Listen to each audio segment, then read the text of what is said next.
Hello Jain aspirants, I hope you all are doing well. तो आप सभी जान रहे हैं, हम लोग डिस्कस कर रहे हैं यूपीएसआई 2025 का जो एग्ज़ाम है। डेट भी आ चुकी है और एग्ज़ाम नज़दीक आने वाला है और इसके लिए हम डिस्कस कर ही रहे हैं। सब्जेक्ट क्या डिस्कस कर रहे हैं? मूल विधि, संविधान और सामान्य ज्ञान। इसके लिए ऑलरेडी 10 वीडियोस हम लोग देख चुके हैं। This is part 11th। Practice set है, टोटल 40 क्वेश्चंस होते हैं जिसमें कि करंट अफेयर्स को भी मैं इन्वॉल्व करता हूँ। साथ ही साथ बहुत ही इंपॉर्टेंट क्वेश्चंस हैं और मैं आपसे एक तरीके से आप समझ लो, इसको मैं रिक्वेस्ट कर रहा हूँ, जो भी समझो नोट्स बनाते रहना, क्योंकि एग्ज़ाम जब नज़दीक आता है ना, 2-4 दिन, हफ्ते 10 दिन बचते हैं, तो नोट्स ही काम आते हैं। आप दोबारा किताब लेकर के नहीं बैठोगे। ये जो शॉर्ट नोट्स होंगे क्रिस्पी, यही काम आएंगे। तो भैया अच्छे से नोट्स बनाते रहना और जो भी करंट के क्वेश्चंस मैं करवा रहा हूँ उनके लिए एक सेपरेट एक नोट्स बना लेना, ठीक है? मंथ वाइज है और बाकी आगे चल के मैं मिक्स भी करवाऊंगा, तो आपकी बेहतर तरीके से तैयारी होती रहेगी, ठीक है? तो और आप ये भी जानते हो, अभी यूपी कांस्टेबल का भी एग्ज़ाम आ गया है, यानी कि नोटिफिकेशन आ गई है, तो उसका भी एग्ज़ाम होगा ही। तो ये तैयारी बेहतर किए रहोगे तो अगर आपने कांस्टेबल में एग्ज़ाम भरा है, यानी कि फॉर्म भरा है, तो उसमें भी अच्छा परफॉर्म करोगे। तो इस वजह से जो भी पढ़ो अच्छे से पढ़ो। चैनल को अगर अभी तक सब्सक्राइब नहीं किया है तो कर लीजिए, आपको तो हेल्प होगी ही, साथ ही साथ मेरी भी हेल्प होगी। शुरू करते हैं। सबसे पहला question, who headed the first law commission of British India in 1834? तो पूछ रहा है कि कौन था भैया जिसने ब्रिटिश इंडिया के टाइम पे पहली जो फर्स्ट लॉ कमीशन थी उसका हेड कौन था, बेसिकली यही पूछ रहा है। ऑप्शंस क्या क्या है? मैकॉले, हेनरी डेरोजियो, डलहौजी और जोनाथन डंकन। तो इसका सही आंसर हो जाएगा ऑप्शन ए, मैकॉले था। अब कई सारी चीज़ें यहाँ से क्लियर हो जाती हैं, जैसे कि 1834 में आया था पहला लॉ कमीशन, ठीक है? वर्तमान में जो चल रहा है, अच्छा देखो, ये ब्रिटिश इंडिया का है, 1834 में पहला लॉ कमीशन था। इंडिपेंडेंट इंडिया यानी कि जब भारत आज़ाद हो गया तब पहला लॉ कमीशन कब आया? तो ध्यान रखना 1955 में आया। और अगर उसमें पूछे कि तब कौन हेड कर रहा था, तो एमसी सीतलवाड़, ठीक है? एमसी सीतलवाड़ साहब थे जो कि इसको हेड कर रहे थे। वर्तमान में कौन सी लॉ कमीशन चल रही है? वर्तमान में है 23rd, और इसका अगर हेड पूछा जाए तो कौन है? Dinesh Maheshwari. Okay, next question हम लोग देखें। Which constitutional amendment conferred constitutional status to NCBC, यानी कि जो NCBC national commission for backward classes है, इसको संवैधानिक दर्जा मिला, है ना? और वो पूछ रहा है किस संविधान के संशोधन से हुआ ये बात? 78th, 102, 85th या फिर 100वां संवैधानिक संशोधन? तो ध्यान रखना, राइट आंसर इसका है ऑप्शन बी। संविधान का जो 102वां संशोधन था, उसी के चलते हमें क्या मिला? आर्टिकल 338 बी, ठीक है? आर्टिकल 338 बी, और एक आर्टिकल ऐड किया गया 342 ए, ठीक है? और इसी के तहत क्या आया? National commission for backward classes, ठीक है? ये समझ गए। अच्छा, 78th में क्या है? जो 27 लैंड रिफॉर्म्स थे 9th शेड्यूल में, उनको ऐड किया गया। 85th जो है वो था, जो गवर्नमेंट सर्विसेज होती है उनमें जो सीनियरिटी बेस्ड प्रमोशंस होते हैं उनकी बात की गई। जो 100वां कॉन्स्टिट्यूशनल अमेंडमेंट एक्ट था, वो था जो इंडिया और बांग्लादेश के बीच में जो लैंड बाउंड्री एग्रीमेंट था, उसका रेटिफिकेशन किया गया, ये था 100th में। अच्छा, एक और मैं बता दे रहा हूँ, 103वां जो आया था 2019 में, उसमें पता है किसकी बात की गई थी? जो ईडब्ल्यूएस को 10% रिजर्वेशन मिलता है, उसकी बात की गई थी, ठीक है? इसको नोट कर लेना। नेक्स्ट क्वेश्चन अगर हम देखें, who was first governor of United Provinces after it got renamed as Uttar Pradesh? Question ये कह रहा है कि जब यूनाइटेड प्रोविंसेस का नाम बदल करके उत्तर प्रदेश रखा गया, तब उसके बाद पहला गवर्नर कौन बना?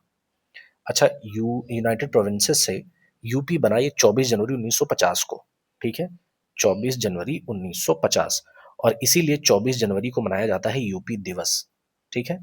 तो उत्तर प्रदेश बनने के बाद में पहले गवर्नर जो थे, ऑप्शंस में हम देखें, सर होरमर्स जी फिरोज शाह मोदी, श्री कन्हैया लाल मानिकलाल मुंशी, या फिर वराहगिरी वेंकटगिरी, या फिर डॉक्टर बी रामकृष्णा राव। तो इसका सही आंसर है ऑप्शन ए, सर होरमर्स जी फिरोज शाह मोदी, ठीक है? Option A is the right answer. UP दिवस 24 जनवरी को मनाया जाता है। और अच्छा, 2025 की अगर थीम पूछे तो development and heritage, Uttar Pradesh on path to progress, this is theme of 2025 जो यूपी दिवस था। अभी जनवरी चल रहा है और 2026 का जो यूपी दिवस आएगा हम उसको तब देखेंगे। Okay. Which of the following articles of the Indian Constitution deals with the legislative relations between the center and state? तो कह रहा है कि इस आर्टिकल में सेंटर और स्टेट के बीच में जो रिलेशन होता है उसकी बात करी गई है। आर्टिकल 268 से 293, 256 से 263, 300 से 310 या फिर 245 से 255। इसका सीधा और साफ सुथरा आंसर है ऑप्शन डी। ठीक, ज्यादा टाइम न लगाते हुए आगे क्वेश्चन पे अगर हम देखें, विच of the following is one of the subject present in the state list of the Indian constitution. Basically ये कह रहा है इन चारों सब्जेक्ट्स में स्टेट लिस्ट में क्या आता है। तो जैसा कि मैंने आपको ऑलरेडी बताया है कि 7th शेड्यूल है, उसमें 3 लिस्ट हैं, यूनियन लिस्ट, स्टेट लिस्ट और कॉन्करेंट लिस्ट। तो उसी में स्टेट लिस्ट में इसमें से कौन सा सब्जेक्ट आता है, तो इसके पहले भी कई बार हम बात कर चुके हैं। Option D is right answer. जो पुलिस होता है वो स्टेट लिस्ट का मैटर है। ठीक है, वर्तमान में स्टेट लिस्ट में कितने सब्जेक्ट हैं, 61, यूनियन में 100, कॉन्करेंट में 52। ठीक है, ये छोटी छोटी इन्फॉर्मेशन है, इनको नोट करते रहा करो ऐसा साइड में ना। हु अनाउंस्ड द वेग offer of dominion status for India in an unspecified future.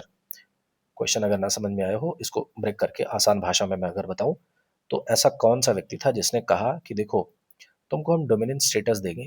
Dominion status का मतलब ये था कि तुम अपना आराम से काम करते रहो, अपनी सरकार वगैरह चलाते रहोगे, लेकिन हमारे अंडर में रह के। ठीक है, ये था डोमिनियन स्टेटस।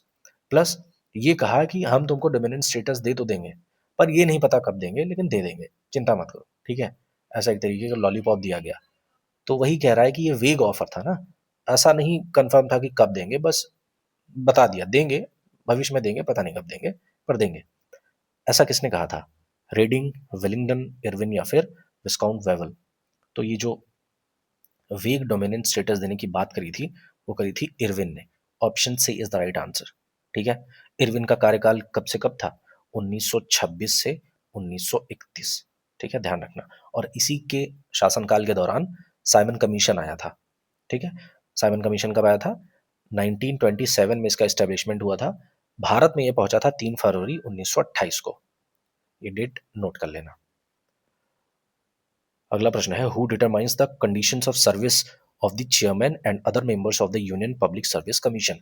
यूपीएससी के जो चेयरमैन होते हैं या बाकी के मेंबर्स होते हैं, उनकी जो सर्विस होती है, उन हर एक सर्विसेज को जो कंडीशंस जो तैयार की जाती हैं वो कौन करता है, बेसिकली हु इज राजा। ठीक है, तो parliament of India, chief justice of high court, prime minister of India या फिर प्रेसिडेंट ऑफ इंडिया। तो बिल्कुल आसान भाषा में आपको पता है, यूपीएससी का अपॉइंटमेंट, उनका रिमूवल, ये सारे काम कौन करता है, प्रेसिडेंट ऑफ इंडिया करता है। Next question, which in which years was NITI Aayog established as the successor of Planning Commission. ये बेसिकली यही पूछ रहा है कि पहले प्लानिंग कमीशन था, लेकिन कब ये प्लानिंग कमीशन से नीति आयोग बन गया, यही पूछ रहा है। तो ऑप्शन है 2004, 2010, 2001 या 2015। तो आप सभी को पता होना चाहिए, option D is the right answer, 2015। पहले प्लानिंग कमीशन था, 2015 में ये नीति आयोग बन गया। नीति आयोग जो होता है, नीति का फुल फॉर्म होता है national institution for transforming India. और नीति आयोग के पहले सीईओ कौन थे, सिंधु श्री खुल्लर। वर्तमान में सीईओ कौन है, तो बीवीआर सुब्रमण्यम। ठीक है, ये सीईओ की बात होगी। पहले सिंधु श्री खुल्लर और अभी के हैं बीवीआर सुब्रमण्यम। अच्छा, पहले वाइस चेयरमैन तो प्राइम मिनिस्टर होते हैं, वो पता ही है। पहले वाइस चेयरमैन कौन थे, तो अरविंद पनगड़िया साहब थे। वर्तमान में वाइस चेयरमैन कौन है, सुमन बेरी। ठीक है, आई होप ये डाटा आपको क्लियर होगा। How many times the preamble of the Indian constitution has been amended so far. पूछ रहा है कि अभी तक प्रियम्बल में कितनी बार संशोधन हो चुका है, 3 बार, 5 बार, 1 बार या फिर 8 बार। तो इसका सही आंसर है ऑप्शन सी, 1 बार हो चुका है। कब हुआ था, 42वां संशोधन था 1976 का। और प्रियम्बल में 3 नए शब्द ऐड किए गए थे, क्या, सोशलिस्ट, सेकुलर और इंटीग्रिटी। ठीक है, चलो। The visual representation of N algorithm is called. जो एल्गोरिदम होता है उसका जो विजुअल रिप्रेजेंटेशन बनाया जाता है उसको क्या कहते हैं, लूप, फ्लो चार्ट, एरे या फिर ब्लॉक डायग्राम। कंप्यूटर की फील्ड से क्वेश्चन है एक, और उसको कहते हैं फ्लो चार्ट। ठीक है, याद रख लेना। Which of the following vitamin deficiencies causes night blindness that leads to complete blindness in human beings? किस विटामिन की कमी से रतौंधी का रोग होता है ना, जिसके बाद पूर्ण दृष्टिहीनता का भी कारण बन जाता है ये, अगर इसका सही टाइम पे इलाज ना किया गया। तो विटामिन डी, ए, ई, सी, तो आपको पता है विटामिन ए की कमी से रतौंधी का रोग होता है। बाकी के जैसे विटामिन डी से क्या होता है, रिकेट्स होता है ना। विटामिन डी का सोर्स क्या होता है सबसे बेहतर, धूप। धूप अच्छे से लो, विटामिन डी की कमी कभी नहीं होगी।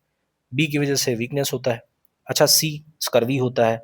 और ई की कमी से क्या होता है, जो इम्पेयर्ड रिफ्लेक्सेस होते हैं, यानी कि दिमाग काम नहीं करता। चलोगे, अगर कोई व्यक्ति विटामिन ई की कमी से जूझ रहा है तो वो पैर रखेगा इधर, पड़ेगा उधर, है ना, कोऑर्डिनेशन सही से नहीं बन पाता। That is because of deficiency of vitamin E. Which crop also known as the golden fibre is losing its market to nylon. कौन सी ऐसी क्रॉप है जिसको गोल्डन फाइबर भी कहा जाता है और नायलॉन की वजह से उसकी वैल्यू घट रही है ना। तो वो क्या है, नेचुरल सिल्क है, ब्लैक कॉटन, जूट या फिर कैस्टर। तो सही उत्तर है ऑप्शन सी, जूट की वजह से। मतलब जूट को गोल्डन फाइबर कहा जाता है और नायलॉन इतना ज़्यादा यूज़ में आने लगा, प्लास्टिक से बनता है और ये सब ना, तो आसान हो गया है, तो जूट की खेती भी टफ होती है, तो इस वजह से जो जूट का है वो पॉपुलैरिटी कम होती जा रही है। अच्छा, सबसे टॉप पे कौन है जूट प्रोडक्शन में, तो वेस्ट बंगाल में। ठीक है, सेकंड पे कौन है, बिहार। ठीक। Next question, in which of the following years the 10 fundamental duties was added to the Indian constitution. किस साल में 10 फंडामेंटल ड्यूटीज ऐड की गई थी। देखो बहुत बार ये क्वेश्चन पूछता है, इसी वजह से मैंने कई बार इन क्वेश्चंस को डाला है कि बार बार आप देखेंगे तो आपको ये चीज़ें तैयार हो जाएंगी। ऑप्शन है 1956, 1976, 1966 या फिर 1986। तो फंडामेंटल ड्यूटीज को ऐड किया गया था संविधान का 42वां संशोधन 1976 के तहत। ठीक है, और आर्टिकल कौन सा ऐड किया गया था, article 51A। Total 10 fundamental duties add की गई थी। बाद में एक और संशोधन आया, कौन सा, 86वां, कब, 2002 में, और उसमें 11वीं फंडामेंटल ड्यूटी ऐड की गई। ठीक है, कौन सी, 11वीं। ठीक। The industrial disaster from union carbide factory happened in. तो यूनियन कार्बाइड फैक्ट्री में एक इंडस्ट्रियल डिजास्टर हुआ था, कब हुआ था, ये पता है किस चीज़ की बात कर रहा है, जो भोपाल गैस ट्रेजेडी हुई थी, कंपनी थी वो, कौन सी, यूनियन कार्बाइड फैक्ट्री थी, उसमें भोपाल गैस ट्रेजेडी हुई थी। तो वही पूछ रहा है कहाँ हुआ था, तो हैदराबाद, भोपाल, पटना, नागपुर। तो आपको अभी क्लियर ही हो गया होगा, भोपाल में हुआ था। कुछ एक्स्ट्रा पॉइंट्स नोट कर लो, जैसे कब हुआ था, तो 4 दिसंबर 1984 को हुई थी भोपाल गैस त्रासदी। किस गैस के लीक होने से हुई थी, मिथाइल आइसोसाइनेट। ठीक है, मिथाइल आइसोसाइनेट, और इसका फॉर्मूला पता है क्या होता है, CH3NCO। कई बार ये पूछ सकता है एग्जाम में, ये मिथाइल आइसोसाइनेट का केमिकल फॉर्मूला होता है। चलो next question, which constitutional amendment limited the size of the council of ministers to 15% of total strength of the Lok Sabha. किस संवैधानिक संशोधन में बात की गई थी, 91st, 99th, 85th या फिर 73rd। तो इसका सही आंसर है 91st अमेंडमेंट। कब हुआ था, 2003 में। ठीक, आगे बढ़ते हैं। What is the normal term of office of gram panchayat. तो जो ग्राम पंचायत होती है उसका कार्यकाल कितने समय का होता है, 1 साल, 5 साल, 4 साल या 3 साल। पता ही है भैया कब होता है, 5 साल का होता है ना, प्रधानी, पता ही है ना। हाँ, 5 साल का होता है। So which country top the global gender gap index 2025, है ना। 2025 का जो ग्लोबल जेंडर गैप इंडेक्स था, कौन सी कंट्री नंबर 1 पे थी, Iceland, Canada, United States of America या फिर ऑस्ट्रेलिया। तो सही उत्तर क्या है, ऑप्शन ए, आइसलैंड। ठीक है, ग्लोबल जेंडर गैप इंडेक्स में टॉप पोजीशन आइसलैंड की है, यानी कि यहाँ पे जो वैश्विक लैंगिक अंतराल है वो मतलब इस देश में सबसे कम है। ठीक है, यहाँ पे बेहतर चीज़ें हैं मेल और फीमेल दोनों को लेकर के। ठीक। अच्छा, टोटल कितनी कंट्रीज का था पता है, 148 कंट्रीज को इसमें रैंक किया गया था, और पहले पे है आइसलैंड, सबसे आखिरी में 148वें पे पता है कौन है, पाकिस्तान। ठीक है, और इंडिया की क्या रैंक है, ये बहुत इंपॉर्टेंट है। तो 131 इंडिया की रैंक है, ये ध्यान रखना।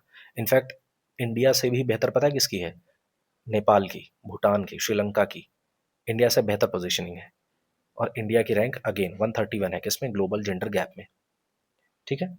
अच्छा, इसको जो ये ग्लोबल जेंडर गैप इंडेक्स है इसको रिलीज कौन करता है, तो world economic forum, WEF। WEF की बात करें तो कब इस्टेब्लिशमेंट हुआ था, 71 1971 में इसका एस्टेब्लिशमेंट हुआ था। हेडक्वार्टर्स आपको मिलेंगे जेनेवा में। ठीक। India signed the convention on the elimination of all forms of discrimination against women, जिसको सेडॉ कहा जाता है। किस साल में इसको साइन किया गया था? सेडॉ, ये शॉर्ट फॉर्म है। फुल फॉर्म हो जाएगा convention on the elimination of all forms of discrimination against women. तो 1992, 1980, 1979 या फिर 1986? तो इसका सही आंसर है ऑप्शन बी, 1980 में इंडिया ने साइन किया था। Donation offered by a person is deductible under of the income tax act 1961। ये क्वेश्चन अगर ना समझ में आया हो तो ये मैं समझा दूं कि पूछ रहा है कि इनकम टैक्स एक्ट 1961 के किस सेक्शन में कहा गया है कि अगर कोई व्यक्ति डोनेशन देता है किसी आधिकारिक संस्था को, किसी रजिस्टर्ड संस्था को अगर कोई डोनेशन देता है तो उस टैक्स में उसको छूट मिलेगी। ये किस सेक्शन में कहा गया है? सेक्शन 80E, 80D, 80C या फिर 80G? तो सही उत्तर है ऑप्शन डी, धारा 80G, वो भी किसकी? इनकम टैक्स एक्ट 1961 के। अगला प्रश्न ये कह रहा है, in which of the following places Kumbh Mela festival is celebrated? बहुत आसान सा क्वेश्चन है, लेकिन कई बार इससे कुछ अलग क्वेश्चन पूछ ले तो शायद लोग कंफ्यूज हो जाए। जैसे देखो, सिंपल सी भाषा में हरिद्वार, ये जो जितने भी यहाँ पे सिटीज लिखी हुई हैं उनमें तो हरिद्वार ही है जिसमें कुंभ होता है। बेसिकली कुंभ 4 सिटीज में होता है। कौन कौन से? प्रयागराज, हरिद्वार, उज्जैन और नासिक। प्रयागराज में त्रिवेणी के किनारे, है ना, त्रिवेणी संगम पर। हरिद्वार में कौन सी नदी? गंगा नदी। उज्जैन में क्षिप्रा नदी के किनारे और नासिक में गोदावरी नदी के किनारे। ये 4 जगहों पे नदियों के किनारे कुंभ लगता है। Which of the following articles of the Indian constitution empowers the high courts to issue writs? तो हाई कोर्ट किस आर्टिकल के अंतर्गत रिट्स इशू करती हैं? आर्टिकल 32, 226, 324 या फिर 56? तो आपको पता होना चाहिए आर्टिकल 226 के अंतर्गत हाई कोर्ट्स रिट्स इशू करती हैं। सुप्रीम कोर्ट करता है किसमें? आर्टिकल 32 के अंतर्गत। प्रश्न है, who among the following drafted the Sarvodaya plan in 1950? तो सर्वोदय प्लान 1950 में किसने ड्राफ्ट किया था? जे.आर.डी. टाटा, जेपी नारायण, के.सी. नियोगी या फिर एम.एन. रॉय? सही उत्तर है ऑप्शन बी, जेपी नारायण यानी कि जयप्रकाश नारायण। 1950 में हम नए नए हमें आज़ादी मिली थी, इंडिपेंडेंट हुए थे। बहुत सारी प्रॉब्लम्स थी, कई सारे इम्बैलेंसेस थे, है ना, इनइक्वलिटी थी समाज में। तो एक तरीके से गांधीयन फिलॉसफी थी कि सर्वोदय प्लान यानी कि हर एक व्यक्ति का उदय हो, सबको बराबरी का दर्जा मिले। बहुत सारी चीज़ें इसमें रखी गई थी। फिलहाल इतना ध्यान रखो, सर्वोदय प्लान 1950 में किसने ड्राफ्ट किया था? Jayaprakash Narayan ji. Who is known as the father of all India services? कौन है भाई? सरदार वल्लभ भाई पटेल, लाल बहादुर शास्त्री, जेबी कृपलानी या फिर जवाहरलाल नेहरू? इसका सही आंसर है ऑप्शन ए, सरदार वल्लभ भाई पटेल को कहा जाता है father of all India services. और अगर पूछे फादर ऑफ सिविल सर्विसेज तो वो कौन है? कार्नवालिस। ठीक। Which of the following organisation has सर्वत्र सर्वोत्तम सुरक्षा एज इट्स स्लोगन? बेसिकली ये पूछ रहा है किसका नारा है क्या सर्वत्र सर्वोत्तम सुरक्षा? किस संगठन का ये नारा है? बॉर्डर सिक्योरिटी फोर्स यानी कि BSF, Sikh light infantry, Indian air force या फिर नेशनल सिक्योरिटी गार्ड? तो ये एनएसजी का नारा है क्या? सर्वत्र सर्वोत्तम सुरक्षा। ठीक है। अगला प्रश्न, which of the following sections of the Indian Penal Code IPC defines the offence sedition? अब देखो, ये क्वेश्चन मैंने जानबूझ के डाला है क्योंकि अभी तो आईपीसी है नहीं, तो आप बोलोगे कि आईपीसी तो आएगा ही नहीं, सिलेबस में ही नहीं है, उसकी जगह पे तो बीएनएस है, भारतीय न्याय संहिता। तो मैं बताता हूँ क्यों डाला मैंने। ये प्रीवियस ईयर क्वेश्चन है, उस हिसाब से इस क्वेश्चन के हिसाब से सही आंसर था 124A। लेकिन अब हमें एक्स्ट्रा ध्यान ये देना है कि जो बीएनएस आया है, बीएनएस में सेडिशन को हटा दिया गया है। ठीक है, 124A खत्म हो चुकी है, चूंकि आईपीसी खत्म हो चुका है तो इस धारा का कोई मतलब नहीं है। सेडिशन शब्द हट गया है, राजद्रोह हट गया है। उसकी जगह पे पता है क्या है? भारतीय न्याय संहिता की धारा 152 आ गई है। और 152 में एक्सप्लेन मैं अगर कहूं तो यहां पे लिखा हुआ है, भारत की संप्रभुता, एकता और अखंडता को खतरे में डालने वाले कार्य, ये आ गए हैं आर्टिकल 100 यानी कि सेक्शन 152 में। क्या? Acts endangering sovereignty, unity and integrity of India. ठीक है, तो जो 124A में था उसी से मिलता जुलता और भी ज्यादा इम्प्रोवाइज्ड ये आ गया है सेक्शन 152 में। ठीक, भारतीय न्याय संहिता की धारा 152 में। Right to speedy trial of criminal offences was recognized as implicit in the broad sweep and content of Article 21 of the Constitution of India in case of. Basically, अगर क्वेश्चन ना समझ में आया हो तो मैं इसको ऐसे एक्सप्लेन कर दूं कि एक केस हुआ था जिस केस में सुप्रीम कोर्ट ने कहा कि जी right to speedy trial of criminal offences जो है वो आर्टिकल 21 के अंतर्गत आता है। ठीक है, तो एक ऐसा केस था। फिलहाल मैं इसका आंसर पहले बता दे रहा हूँ। Options, option A is the right answer, Hussain Khatoon versus home secretary state of Bihar. ठीक है, option A is the right answer. अब मैं एक्सप्लेन कर देता हूँ। इस केस में सुप्रीम कोर्ट ने कहा कि जैसे कई बार क्या होता ना कि कई सारे ऐसे मुजरिम थे जिनको क्रिमिनल ऑफेंस मतलब वो अपराधी थे और उनको जेल में डाल दिया गया था बिना किसी ट्रायल के। सालों साल वो बिना ट्रायल के पड़े हुए थे, सड़ रहे थे, है ना। तो सुप्रीम कोर्ट ने कहा ये तो आर्टिकल 21 का हनन है ना, उनको टाइमली और स्पीडी ट्रायल मिलना चाहिए। ठीक है, तो इस सुप्रीम कोर्ट ने कहा कि आर्टिकल 21 यानी कि जो जीवन जीने का अधिकार है उसके अंतर्गत आता है ये।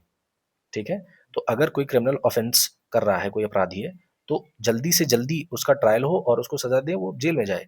लेकिन बिना ट्रायल के जेल में रख करके उसको सड़ाना, है ना, वो ह्यूमनली अच्छी बात नहीं है। तो ये सुप्रीम कोर्ट ने कहा था। ठीक है, और कहा कि right to speedy trial of criminal offence ये किस में आता है, आर्टिकल 21 में आता है। ठीक है, किस केस में कहा, Hussain Ara Khatoon versus home secretary state of Bihar. The right to claim compensation for death और permanent disablement is dealt under which section of motor vehicles act 1998।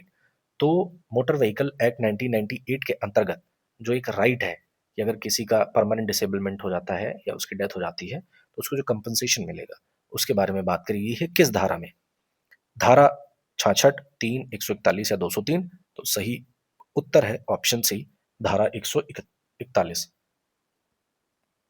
Next question, global terrorism index is released by which organisation.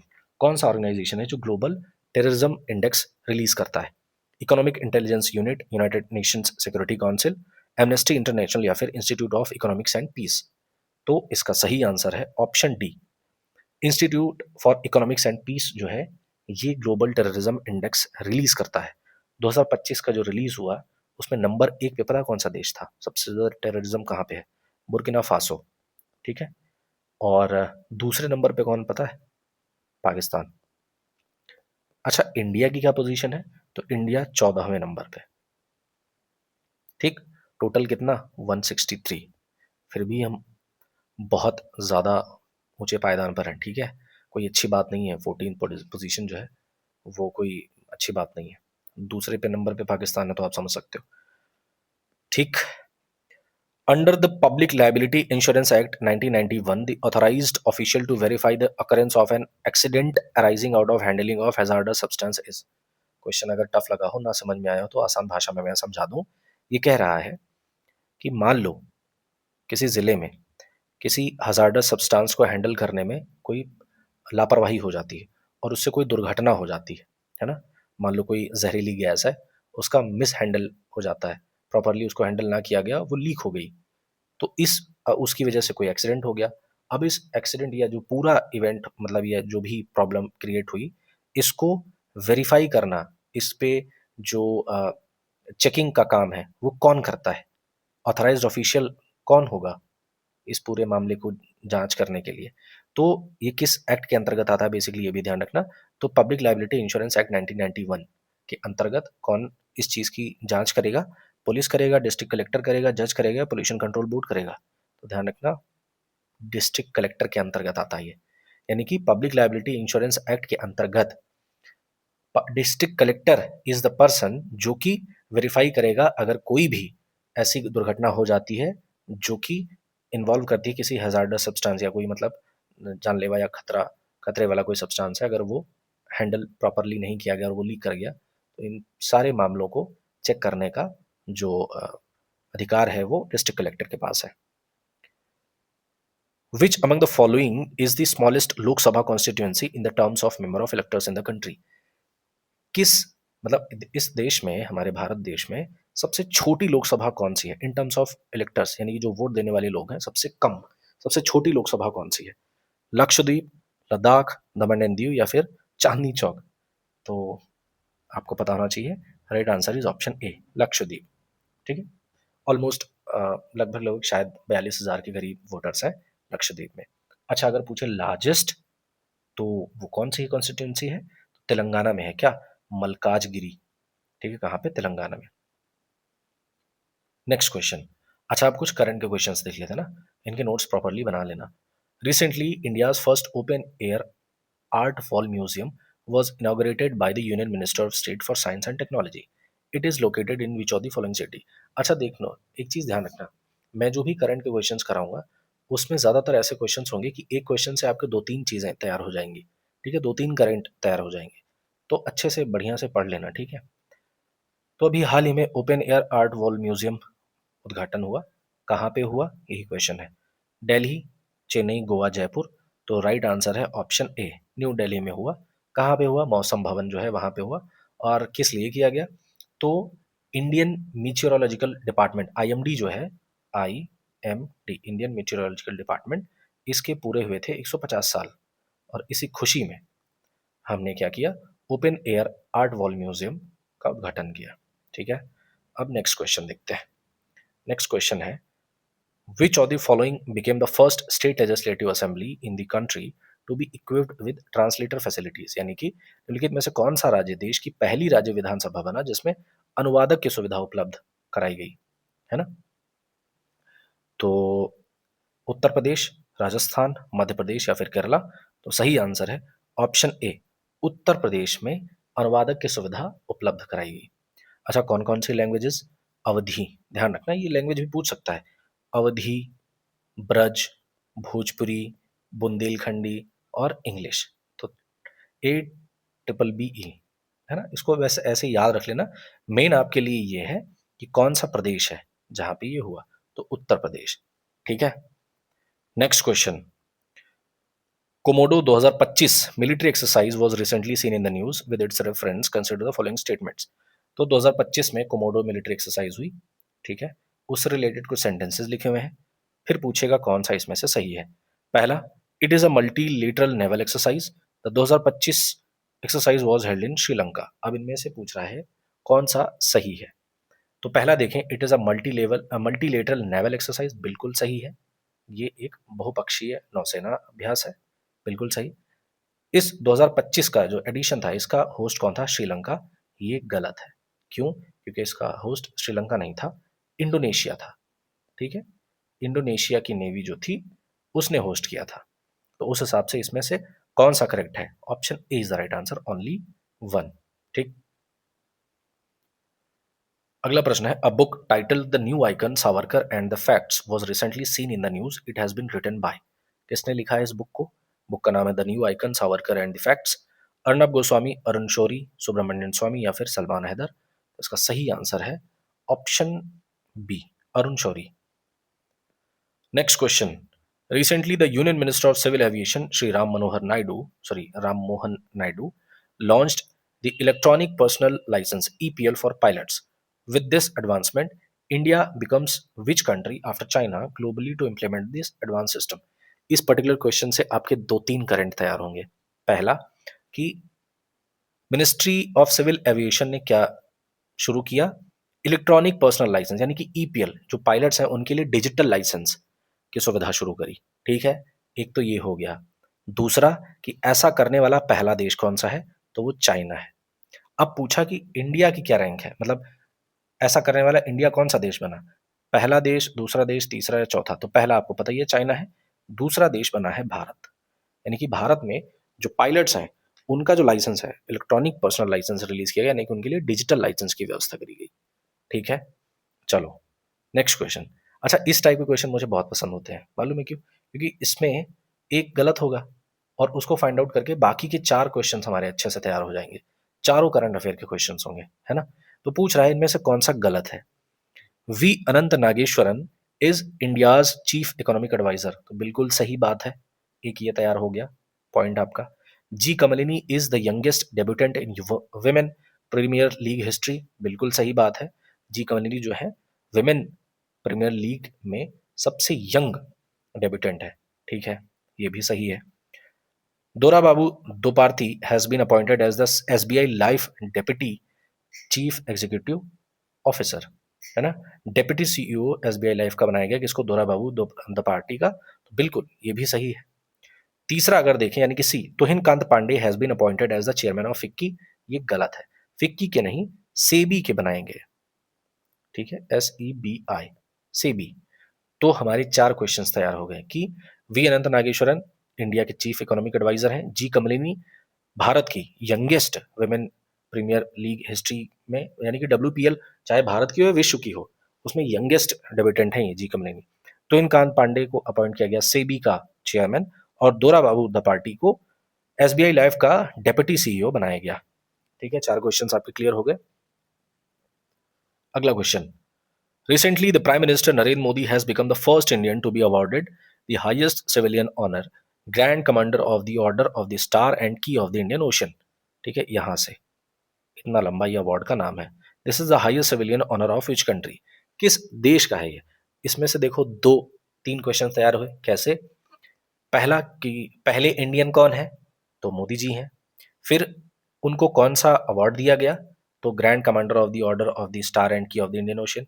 फिर पूछा जाए कि ये किस देश का highest civilian honour है, तो तीसरा सवाल ये है, मैडागास्कर, मॉरिशस, सेशल्स या फिर कोमोरोस, तो सही उत्तर है ऑप्शन बी, मॉरिशस। ठीक है, 2-3 क्वेश्चंस क्लियर हो गए। अगला question, the national archives of India NAI celebrated its 135th foundational day on 11 March 2025। In which year was the NAI established, तो भैया किस साल में इसकी स्थापना हुई थी। तो पहली बात, नेशनल आर्काइव्स ऑफ इंडिया का 135th फाउंडेशन डे था। कब स्टैब्लिश किया गया था, 11 मार्च, है ना। लेकिन किस सन में स्टैब्लिश किया गया था, ये क्वेश्चन है। तो 1888, 96, 91 या फिर 70, तो सही उत्तर है ऑप्शन सी, 1891 में इसका स्टैब्लिशमेंट हुआ था। ठीक है, जब स्टैब्लिश किया गया था तो इसका नाम था इंपीरियल रिकॉर्ड्स डिपार्टमेंट। ठीक है, इंपीरियल रिकॉर्ड्स डिपार्टमेंट, IRD। कहाँ पे, कोलकाता में इसकी स्थापना हुई थी। ठीक, recently the Pratibimb module, which tracks the hideouts of criminals, was in the news due to its success in arresting the accused। Pratibimb module has been launched by home, तो 2 question इससे तैयार होंगे। पहला कि प्रतिबिंब मॉड्यूल किससे रिलेटेड है, तो जो आरोपी होते हैं, जो छुपे हुए आरोपी होते हैं, है ना, जो क्रिमिनल्स होते हैं, उनके ठिकानों का पता लगाने के लिए ये मॉड्यूल तैयार किया गया, प्रतिबिंब मॉड्यूल। अब पूछ रहा है कि किसके द्वारा तैयार किया गया, है ना, इस मॉड्यूल को। तो सेंट्रल ब्यूरो ऑफ इन्वेस्टिगेशन यानी कि CBI, union home ministry, Allahabad high court या फिर union ministry of science and technology. तो इसका सही आंसर है भाई ऑप्शन बी, गृह मंत्रालय के द्वारा इसको तैयार किया गया। अच्छा, लॉन्च किसने किया, तो I4C, ये गृह मंत्रालय के अंदर ही आता है। I4C क्या बोला है, तो I से इंडियन, ट्रिपल C यानी कि 4C जो है उसमें पता है, साइबर क्राइम कोऑर्डिनेशन सेंटर। ठीक है, I4C, I से इंडियन, बाकी के 4C क्या है, साइबर क्राइम कोऑर्डिनेशन सेंटर। तो I4C ने इसको लॉन्च किया। क्या, प्रतिबिंब मॉड्यूल किस चीज के लिए है, तो जो अपराधी हैं उनके छुपे हुए ठिकानों का पता लगाने के लिए। तो भैया ये थे इंपॉर्टेंट क्वेश्चंस, 40 क्वेश्चंस थे। आई होप आपने बेहतर तरीके से इनकी तैयारी करी होगी, आपने अच्छे से इनका जवाब दिया होगा। एक रिक्वेस्ट आपसे ये है कि जितने क्वेश्चंस आपने सही किए, बस उतना लिख देना कमेंट बॉक्स में कि हाँ इतने क्वेश्चंस मेरे सही थे। प्लस कोई भी सुझाव हो, सलाह हो, वो भी ज़रूर लिखें। प्लस कुछ भी अगर आपको जानकारी चाहिए, कुछ भी पूछना हो, तो वो भी अपने क्वेश्चंस को भी कमेंट बॉक्स में डालें। एक्स्ट्रा आपको ये करना है कि वीडियो को लाइक करना, अगर पसंद आया तो अपने दोस्तों को भी शेयर करना। चैनल को अगर अभी तक सब्सक्राइब नहीं किया है तो प्लीज़ कर लीजिए। मिलते हैं नेक्स्ट वीडियो में, टिल देन टेक केयर, जय हिंद।